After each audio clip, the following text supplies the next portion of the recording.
ملے ہوئے علاقے ہیں اس میں رد و بدل کیا جائے، اس میں موڈیفیکیشن امینڈمنٹ کیا جائے، اس میں ایڈجسٹمنٹ کیا جائے، اور خصوصی طور پر اسپیسیفکلی وہ علاقے جہاں مسلم میجورٹی ہے یا مسلمانوں کی اکثریت ہے، جیسا کہ شمال مغرب اور مشرق، north western and eastern part of the sub continent کو یکجا کیا جائے، اس کو گروپ کیا جائے، اس کو کنسٹیٹیوٹ کیا جائے، اور پھر اس میں انڈیپینڈنٹ اسٹیٹس بنایا جائے، اس میں آزاد ریاستیں بنائے جائیں، یعنی اس میں ایک ریاست کا ذکر نہیں ہے، اس میں انڈیپینڈنٹ اسٹیٹس کا ذکر ہے، مینس کہ 2 بھی ہو سکتا ہے، 3 بھی ہو سکتا ہے، اور پھر ان انڈیپینڈنٹ اسٹیٹس میں آئینی جو وحدتیں ہیں،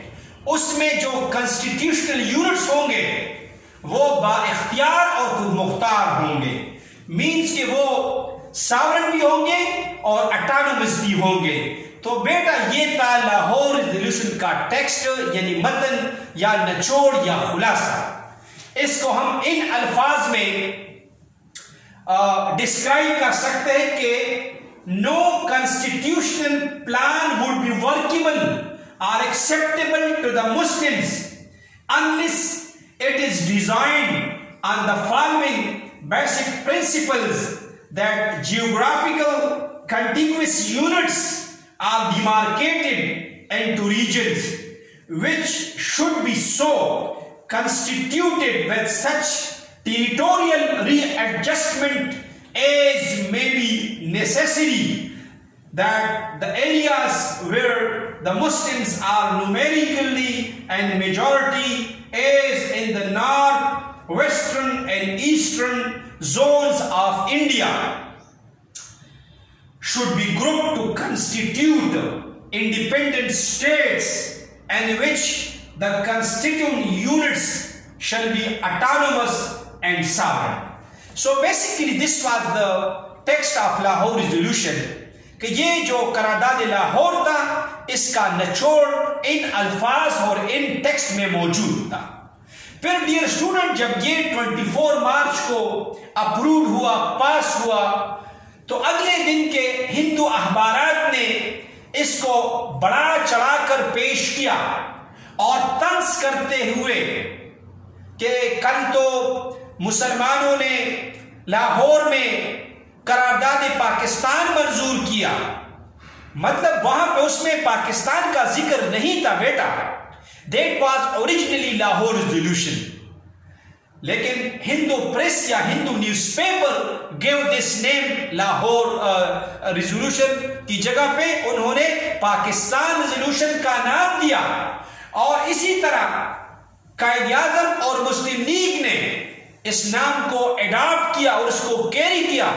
کہ یہ پاکستان ریزولوشن ہے۔ تو ہم کہہ سکتے ہیں کہ ہندو اخبارات اور دوسرے لوگ جو اس کی اپوزیشن کر رہے تھے، مخالفت کر رہے تھے، اس وجہ سے اس کو یہ نام دیا گیا پاکستان ریزولوشن۔ تو بیٹا اس ریزولوشن میں انڈیپینڈنٹ اسٹیٹس کا ذکر تھا، اس میں پاکستان کا ذکر نہیں تھا، اس میں آزاد ریاستوں کا ذکر تھا۔ اس چیز کو کلیئر کرنے کے لیے 1941 اپریل 1941 مدراس میں مسلم لیگ کا جو اجلاس ہوا، اس میں اس ایمبیگوٹی کو، اس ابہام کو دور کرنے کے لیے کہ we need independent state, this is the demand of Muslim League and Muslim of the subcontinent, that we demand one independent state۔ اب ڈیئر اسٹوڈنٹ اگلا ہیڈنگ ہے 1946 میں جو مسلم ریپرزنٹیٹیو تھے، یعنی 1945 کے الیکشن میں وہ مسلمان جنہوں نے الیکشن میں کامیابی حاصل کی تھی، ان کا ایک اجلاس بلایا گیا تھا دہلی میں 1946 مسلم الیکٹڈ ریپریزنٹیٹیو کا ایک اجلاس بلایا گیا اور اس میں پاکستان کے نام سے ایک سیپریٹ اسٹیٹ کا مطالبہ کیا گیا کہ مسلمانوں کے لیے، سب کانٹیننٹ کے مسلمز کے لیے سیپریٹ اسٹیٹ کا ڈیمانڈ اور مطالبہ پیش کیا گیا۔ ڈیئر اسٹوڈنٹ، لاہور ریزولوشن کے منظور یا پاس ہونے کے بعد قائد اعظم نے تمام مسلمانوں کو ایک پلیٹ فارم پر متحد کیا، یعنی ہم کہہ سکتے ہیں کہ it was Quaid Azam who united the Muslim of subcontinent under one platform just because of Lahore resolution۔ اسی طرح قائد اعظم نے ڈیئر اسٹوڈنٹ مسلم لیگ کو آرگنائز کیا، مضبوط کیا، اور آپ نے سب کانٹیننٹ کے مختلف علاقوں کے دورے کیے۔ سو Quaid Azam organized and strengthened Muslim League and he visited most of the area of subcontinent۔ اور جب قائد اعظم نے مختلف علاقوں کے دورے کیے تو آپ نے مسلمانوں کو کانگریس کے بارے میں آگاہ کیا، کیونکہ کانگریس کا جو منفی پروپیگنڈا اور سازش تھا اور ان کی جو غلط پالیسیاں تھی اس کے بارے میں مسلمانوں کو اویئر کرنا تھا، یعنی Quaid Azam aware the Muslim about the wrong policies of Congress. اور اسی طرح مسلمانوں کی جو آئیڈینٹی یا شناخت تھی اور علیحدہ وطن کا مطالبہ۔ سو ہم کہہ سکتے ہیں کہ لاہور ریزولوشن کے بعد قائد اعظم نے مسلمانوں کو یکجا کیا، اکٹھا کیا، یونائٹڈ کیا، اور مسلم آئیڈینٹی اور سیپریٹ اسٹیٹ کا جو ڈیمانڈ تھا اس کو عملی جامہ پہنانے کے لیے آپ نے دن رات محنت کی اور مسلمانوں کی رہنمائی کی۔ اس کے ساتھ ساتھ بیٹا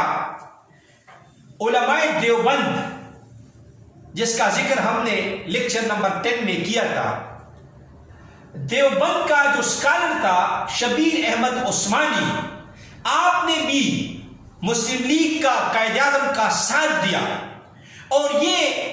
قائد اعظم کی بہت بڑی کامیابی تھی۔ Basically it was Quaid Azam who motivated and encouraged some of the scholars and leaders of Deoband. Due to the effort of Qaid Azam, Shabir Ahmad Usmani lent hand to Muslim League and Qaid Azam that yes, I stand by Qaid Azam and Muslim League to achieve Pakistan for the Muslim. اسی طرح جو دوسرے غیر لیگی مسلم رہنما تھے، دوسرے political parties میں جو مسلمان تھے لیکن وہ مسلم لیگ میں نہیں تھے، انہوں نے بھی قائد اعظم کا ساتھ دیا، یعنی some of the Muslim belong from Congress Unionist Party of Punjab, they also joined their hands to Qaid Azam and supported Muslim League in the creation of Pakistan. اور ڈیئر اسٹوڈنٹ، ابتدا میں جب یہ لاہور ریزولوشن پیش ہوا، accept ہوا، British government نے اس کو اگنور کیا۔ ہم کہہ سکتے ہیں کہ British government ignored Lahore resolution initially, لیکن قائد اعظم اور مسلم لیگ کی منظم جدوجہد کی وجہ سے جب پاکستان حاصل کیا گیا تو آخر میں برطانیہ کو یہ احساس ہوا کہ it is just because of Lahore resolution, کہ لاہور ریزولوشن کی وجہ سے مسلمان یکجا ہوتے ہیں اور مسلمانوں کو کامیابی ملتا ہے۔ تو ڈیئر اسٹوڈنٹ، ہم کہہ سکتے ہیں کہ لاہور ریزولوشن سے پہلے مسلمان سکیٹرڈ تھے، they were not united، لیکن